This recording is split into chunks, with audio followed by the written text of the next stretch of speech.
Hi guys, Senhan here again with much love.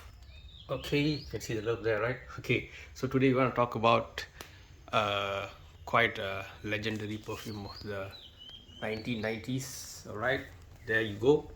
These two famous, much popular male perfumes of the 90s. Love They Say by Issey Miyake as well as Acqua by Giorgio Armani.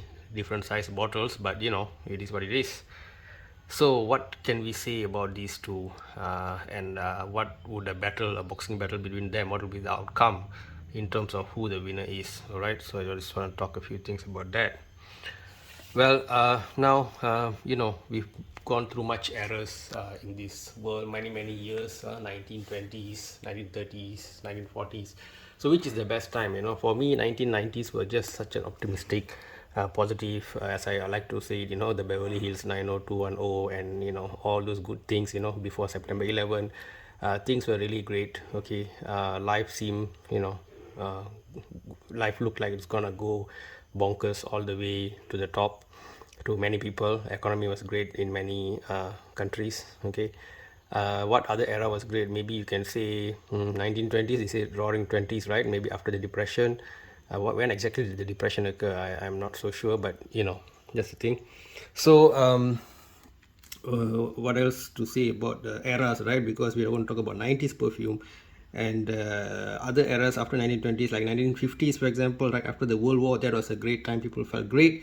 And 1990s was such a time. And after that, once we went to 2000s, with all the terrorism and all the, Middle East upheavals and whatnot. And then we have now US, China polarity and all that. And that is followed by our good old COVID, which goes into us through what we call airborne spread, right? Airborne spread, just like our perfumes, and it has put a damper in many people's perfume hobby. But if you are a collector, if you're a perfume lover, you're gonna still rock your perfumes, right? You're gonna at least smell good for yourself at the least.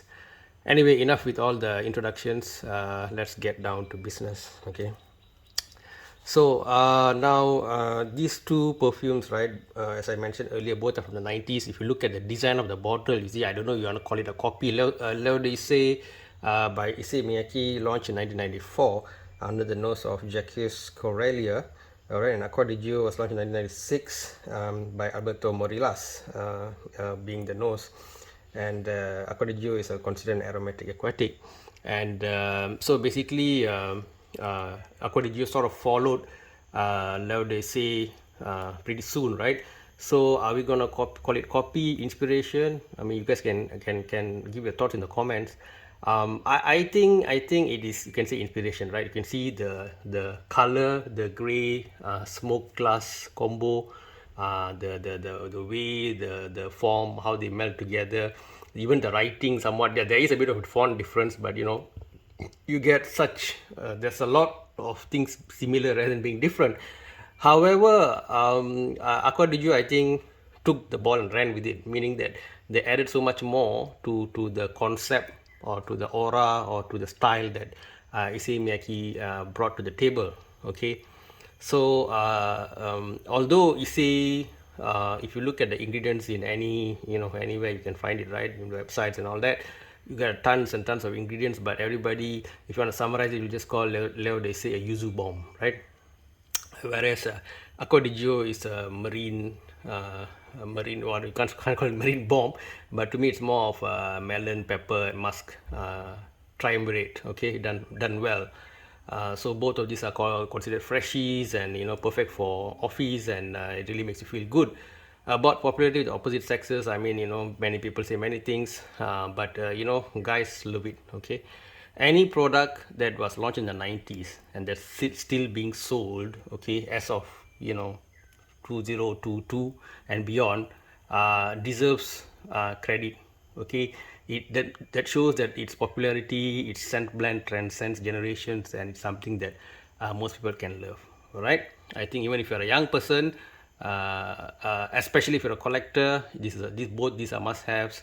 But even then, even if you have a passing interest in fragrance, do try this out at the malls, smell it, and if you vibe with it, go ahead and get it. You won't regret it because these are good stuff. The longevity obviously is always a bit of an issue with the fresh fragrances, but I'll come to that in a while. Okay, talking about ingredients per se, I summarized it earlier, but if you want to go a bit deeper on that, lots of citrusy stuff: lime, lemon, bergamot, orange, with some jasmine is the opening for Acqua di Gio, followed by the mid of C notes, jasmine, cologne being that melon synthetic element that made it kind of cool, peach, rosemary, violet, coriander, nutmeg, rose, with a base of white musk, cedar, oak moss, patchouli, and amber. Okay, whereas Leo de say at the top of yuzu, bergamot, cypress, then mid of Ceylon cinnamon, and base of vetiver, sandalwood, amber, and so on. So you see both of them have a lot of ingredients, but the dominating ones are so powerful that you can just literally, call them that, which is yuzu bomb for Issey miyake and melon marine for Acqua di Gio. Of course, the eggy musk is there with the Acqua di Gio. Okay, so both besides the bottle design being similar, besides both being freshies, both use case also is more or less similar. You can use it for light office wear, and maybe even evenings out, but not so much a night scent, I would say. I would rock this more in the summer and so on. So now coming for other aspects, other elements of it, I already said earlier that these kind of freshies are usually not so long lasting. However, I must give credit to Issey miyake. Maybe they decided to keep the ancient formulation or whatever. Its yuzu is very strong. It projects far and it lasts quite a few hours. All right, but it's mainly yuzu. So if you're not into yuzu, yeah, some people might find it a bit nauseating, but I think it's a bit of acerbic citrus. Yeah, just test it. If you like it, really get it. It's going to be a nice, fresh aura around you. So it's definitely good projection and good long lasting as far as I'm concerned. It is the batches that I've experienced. So you won't go wrong with that. Whereas Acqua di Gio is a bit less projecting and less strong.